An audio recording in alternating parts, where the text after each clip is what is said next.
Hello नमस्कार दोस्तों, मैं विक्की सहारिया स्वागत करता हूं आपके अपने DCS Vicky Saharia YouTube channel में। दोस्तों, आज की अपडेट किसान भाइयों के लिए है। किसान भाइयों, इस साल की लगातार बारिश और बाढ़ से पूरे मध्य प्रदेश में फसलों को नुकसान पहुंचा है। कई जगह पर तो खेत पानी में डूब गए हैं और किसानों की महीनों की मेहनत बर्बाद हो गई है। इस कठिन समय में सरकार किसानों के साथ खड़ी हुई है। मुख्यमंत्री मोहन यादव जी ने बड़ा फैसला लेते हुए 17,500 किसानों के खातों में सीधा 20 करोड़ की राहत राशि ट्रांसफर की है। यहां राहत राशि उन किसानों के लिए बहुत सहारा है जिनकी फसलें पूरी तरह से बर्बाद हो गई थी और जिनके सामने परिवार चलाने की चिंता खड़ी हो गई थी।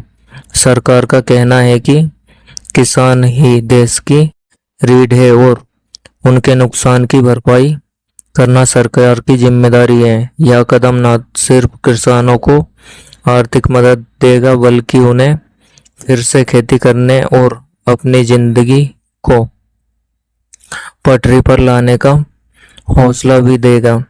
मुख्यमंत्री मोहन यादव ने 6 दिसंबर 2025 को भोपाल स्थित संबंध भवन से सिर्फ एक बटन दबाकर 17,000 से ज़्यादा किसानों के खातों में डायरेक्ट बेनिफिट ट्रांसफ़र डीबीटी के जरिए राहत राशि पहुंचाई है। देश के कई किसानों में भारी बारिश और बाढ़ ने किसानों की मुसीबतें बढ़ा दी है। खेतों में बड़ी फसलें नष्ट हो चुकी हैं और मध्य प्रदेश में भी सामान्य से कहीं ज़्यादा बारिश होने के कारण बड़ा नुकसान हुआ है। इस स्थिति को देखते हुए मध्य प्रदेश सरकार ने किसानों को राहत राशि देने का निर्णय लिया है। इस योजना के तहत प्रभावित किसानों को 20 करोड़ से अधिक राशि दी गई है। मुख्यमंत्री डॉक्टर मोहन यादव ने बुधवार को मुख्यमंत्री निवास स्थित संबंध भवन से बाढ़ प्रभावित जिलों की स्थिति और राहत कार्यों की समीक्षा की। इस बैठक में मुख्य सचिव अनुराग जैन, पुलिस महानिदेशक कैलाश मकवाना और अन्य अधिकारी मौजूद रहे, जबकि सभी जिलों के कलेक्टर और संबंधित अधिकारी ऑनलाइन के माध्यम से जुड़े रहे। बैठक के दौरान भी यह तय किया गया कि किसानों को खाद और यूरिया की सप्लाई सुचारू रूप से उपलब्ध कराई जाएगी। मुख्यमंत्री ने निर्देश दिए हैं कि जिला प्रशासन किसान संगठनों के प्रतिनिधियों से लगातार संपर्क बनाए रखे ताकि समय पर किसानों को आवश्यक मदद मिल सके।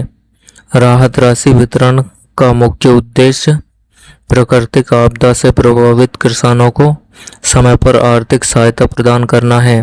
भारी बारिश और बाढ़ से उन किसानों की फसलें पूरी तरह से नष्ट हो गई है जिन्हें राहत राशि देकर दोबारा खेती करने और अपने परिवार का जीवन यापन सुचारू रूप से चलाने में मदद करना है।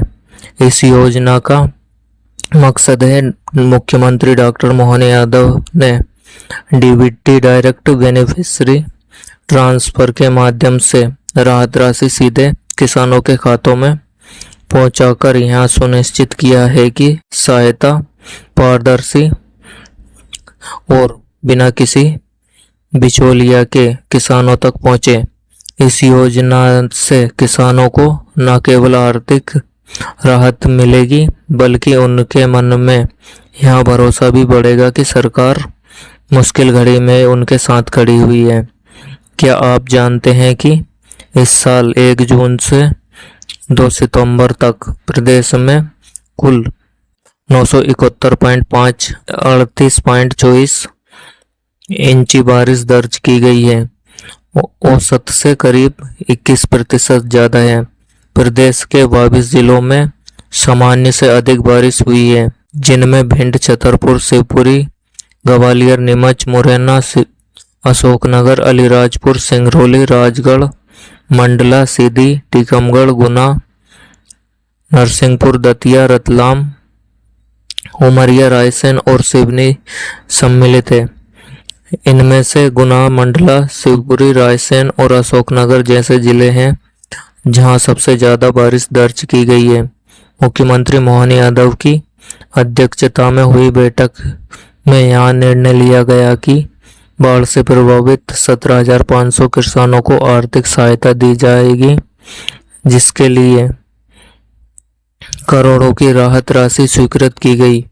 बैठक में यहां भी बताया गया कि अब तक बाढ़ और अतिवृष्टि के कारण 394 लोगों की मौत हो चुकी है, 5,000 से ज्यादा मकान टूट गए हैं और 10,814 पशुओं की जान गई है। शिवपुरी, बुरहानपुर, दमोह, अशोकनगर, धार, छतरपुर, रायसेन, दतिया, बड़वानी, मंडला और कटनी जिलों में करीब 12,000 हेक्टेयर जमीन बाढ़ और भारी बारिश से प्रभावित हुई है। इन हालातों को देखते हुए 6 सितंबर 2025 को भोपाल स्थित संसद भवन से मुख्यमंत्री ने 17,500 किसानों के खातों में राहत राशि डायरेक्ट ट्रांसफर की है।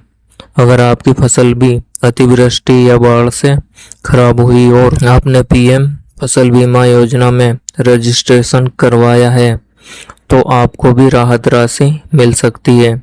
इसके लिए जरूरी है कि आप 72 घंटे के भीतर बीमा कंपनी, कृषि विभाग या हेल्पलाइन नंबर पर इसकी सूचना दें। अगर आपकी फसल भी ज़्यादा बारिश की वजह आप सरकार की इस राहत राशि का लाभ ले सकते हैं। इसके लिए आपको अपने ब्लॉक या तहसील कार्यालय में जाकर पटवारी या तहसीलदार से संपर्क करना होगा। यहाँ फसल नुकसान की जानकारी देने पर ही आपको राहत राशि मिलेगी। किसान भाइयों, इस मुश्किल समय में सरकार का यह कदम आपके लिए बड़ी राहत लेकर आया है। लगातार बारिश और बाढ़ ने भले ही आपकी मेहनत की फसलों को नुकसान पहुंचा दिया है, लेकिन राहत राशि और फसल बीमा योजना के जरिए आपको आर्थिक सहारा मिल सकेगा। जरूरी है कि आप समय पर अपने नुकसान की जानकारी संबंधित विभाग को दें ताकि सरकार की मदद सीधे आपके खाते तक पहुंच सके। याद रखिए, सरकार का उद्देश्य है कि कोई भी किसान अकेला महसूस न करे और हर किसान अपनी मेहनत और हौसले के साथ फिर से खेती शुरू कर सके। उम्मीद है कि यह जानकारी आपके लिए उपयोगी रही होगी। अगर आपको यह वीडियो अच्छा लगा हो तो प्लीज़ वीडियो को लाइक करें और हमारे इस DCS Vicky Saharia YouTube channel को सब्सक्राइब कर लें। मिलते हैं न्यू इन्फॉर्मेटिव वीडियो के साथ। जब तक के लिए धन्यवाद। जय हिंद, जय भारत।